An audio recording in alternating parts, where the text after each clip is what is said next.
Now, in a build-up to the report we've got on FEMA camps confirmed, the actual rendition hubs confirmed, not only in L.A., but in dozens and dozens of sites all over the U.S., this program of military drills in the streets, helicopters flying over, simulated explosions that we've seen going on for decades.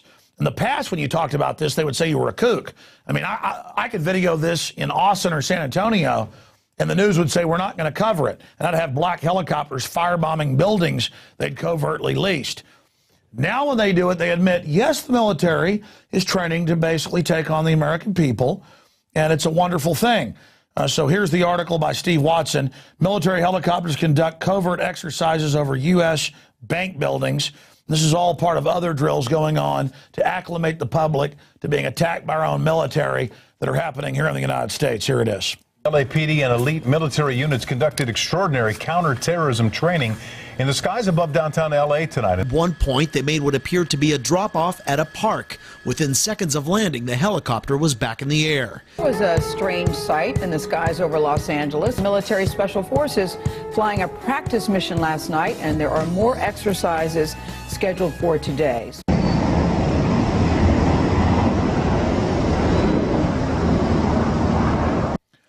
And again, they have giant bases. They have military bases that have large buildings. They could do this on base. This is done to acclimate you for the end of posse comitatus, troops on the streets, and using the military against citizens. Oh, and of course, I've been talking about this for 16 years plus on air. Now it's all admitted, not just from leaked documents we got that the corporate prostitute media ignored. Now the NDAA, the John Warner Defense Authorization Act, Northcom, Brigade Homeland, it's all admitted. The military training to take over your cities, to take over Capitol buildings and states that don't go along with these criminal orders. Now, speaking of that, we have this special report put together quickly just in the last 24 hours by Rob Dew. Because when I got this phone call a few days ago by a guy that owns a limousine company in L.A., he talked about how this old parking area he would go to had been turned into a new facility, and they put up barbed wire fences facing both ways, had gates where buses can go in. And when he mistakenly went there a few times looking for, the place to park, when he was waiting, the police basically came after him. And he had seen my other documentaries and noticed that he'd seen similar facilities around the country. So we're first going to go in this report to Pier 57 from 2004 in New York, where they put thousands of peaceful political protesters in a stockade and actually ran buses inside, making them sick and laughing at them, and had porta potties. And I'd seen this before, 5 years before in Austin, and it's still there, but now it's at Bergstrom, not just the old airport, Robert Mueller, where they have giant hangars with bolts and chains in the floors, porta potties, cots, barbed wire, which they admit are for civil unrest periods to bring the political dissidents, interrogate them, and then decide who gets sent out to the government aircraft for rendition that we just showed you earlier. That's a black bag over the head, and you go to a center overseas to be killed, to be tortured, whatever the case is. And remember, we've got clips of U.S. senators saying, we want Americans to be scared. Lieberman, you're an American, you say, I want a lawyer, shut up, you don't get one. This is all about the criminals that have hijacked the government, sold the derivatives, bankrupted the nation, federalized everything. This is about their takeover of society. And I cannot stress to you how hardcore this info is, just confirming that they have these hubs to then relocate people. And that's all in the Emergency Centers Establishment Act. It's in Rex 84. They admit it's the old military bases is where you'll be taken. Also, we have more prisons than any other country in the world, larger prison population. They've got old derelict prisons shut down and waiting in the Military Commissions Act, in the Civilian Inmate Labor Camp program, in all of these. And you can search engine every term I'm giving you and have government documents admitting it. When the media says, oh, we investigated camps and can't find them, that's bull. That's them putting fake garbage, we've learned, on the web that are straw men to lead you to things that aren't real. We're giving you the facts. And you've heard the NDAA saying they'll arrest you and kill you or torture you and disappear you. So stop living in denial. So we're going to first go to Pier 57, then back to 99 with Robert Mueller. 57's from 2004. Sandpoint is from 99 in Seattle. And notice it's run by FEMA. Oh, the old military base is shut down. FEMA runs it now, and they put the protesters in there. It's always FEMA. That's in the regulations as well. And then we've got LAX from January 2012. Here is this incredible report. FEMA camps confirmed these are rendition kidnapping hubs. It doesn't get more important than this. Imagine if people would have known about Hitler early on and actually fought him. He could have been defeated. Or Lenin or Stalin or Mao. This is America. We're not perfect, but you know what? We're not poor serfs in Russia or Germany. We're going to fight back, and we're going to fight back with the info war while the sun's still shining. The sun's setting on our republic. Tyranny's coming in, and people are starting to listen. You want hardcore data? Here it is. We're in New York City, right here on the Hudson River. And this condemned former bus station where they stored the buses is being used to hold over 2,000 protesters. And they admit that they randomly set up fences and scoop up whole crowds of people and then take them here. And for over 3 days, they've not let people talk to lawyers, call out, talk to their families. Some have been released. Some have gone to the hospital with rashes over their entire bodies. This building is condemned. The city admits it. The bus union wouldn't allow them to use it years ago, so they turned it into an emergency police facility. It's full of asbestos, chemicals, oils from decades and decades and decades in this 70-year-old building, and the average stay for someone scooped up in there is over 24 hours. The city even admits that. Many of the nearly 2,000 protesters arrested over the past few days have been taken to an old bus depot on Manhattan's west side. But now the use of Pier 57 as a temporary holding facility is stirring up some controversy of its own. Protests are being held there to spotlight conditions. Some of those being detained say they're getting sick. There are reports of cramped conditions, rashes, chemical burns, and difficulty breathing. We should call this facility what it is, and it's a concentration camp. It's the Pier 57 concentration camp. The mayor has the nerve, and the police commissioner has the nerve to allow this to happen, to actually stick people in an oil-filled garage with asbestos.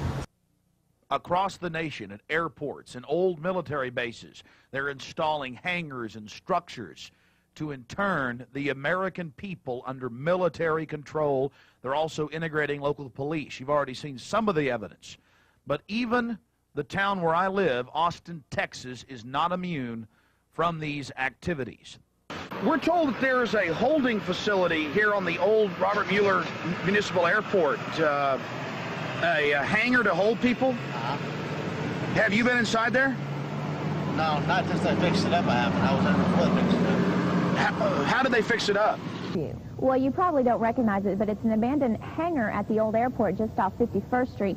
Today and tomorrow, sheriff's employees are turning this place into a booking center and even a holding cell. Now, it really doesn't look like much, and okay, it's really not, but it is a perfect place to set up shop. Anyone arrested in the Travis County area during the New Year's Eve party for a Class C misdemeanor will be brought out here. Sheriff's officials tell me it's pretty primitive. Inmates will be fingerprinted and allowed 2 free phone calls. Then they'll be held here for about 4 hours, just enough time to sober up. Then they'll be released and expected to appear in court in the future. Only people who have ID on them will be brought out here since they won't have the capability to run fingerprint checks, and they're mostly expecting people arrested for public intoxication down in the A2K and 6th Street areas. This temporary booking facility opens up for business tomorrow night. That's Thursday at 8 o'clock. We're hoping to get staff acclimated to working in this environment starting tomorrow with hopefully a low volume of arrests.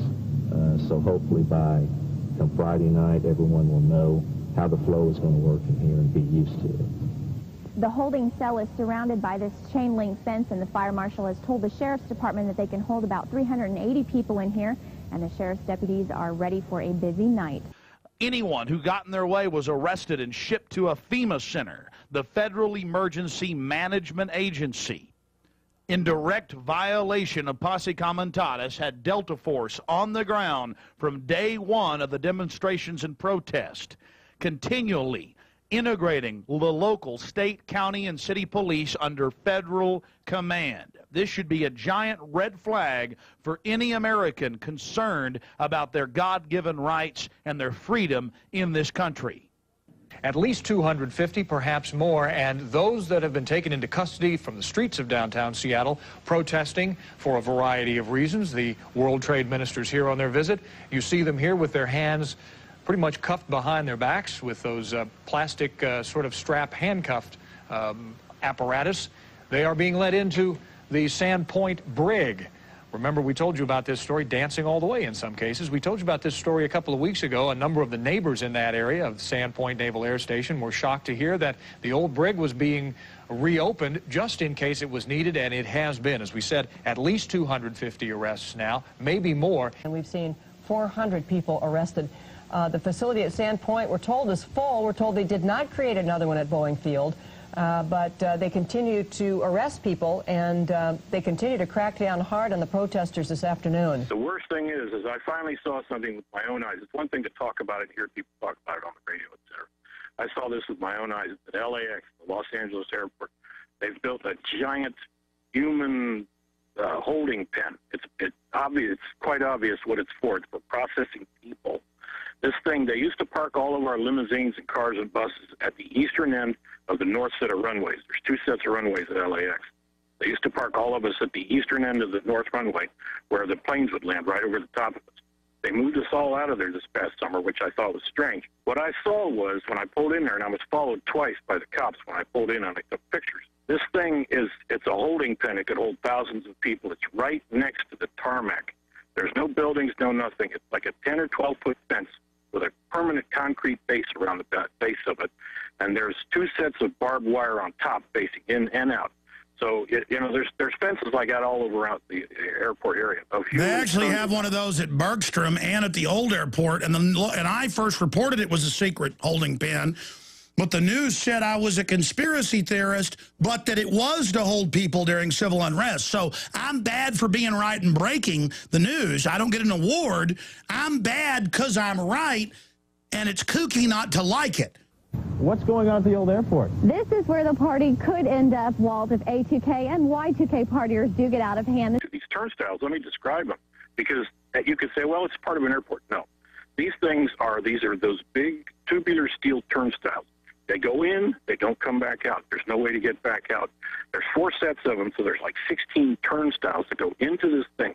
And it's like the size of 3 football fields. You could get thousands of people. The thing about it that proves what it is because there's on the fence that goes onto the tarmac. You go straight onto the airport tarmac, where, what kind of security is that? They put a big black gate that you can pull trucks, buses, whatever, into this holding pen.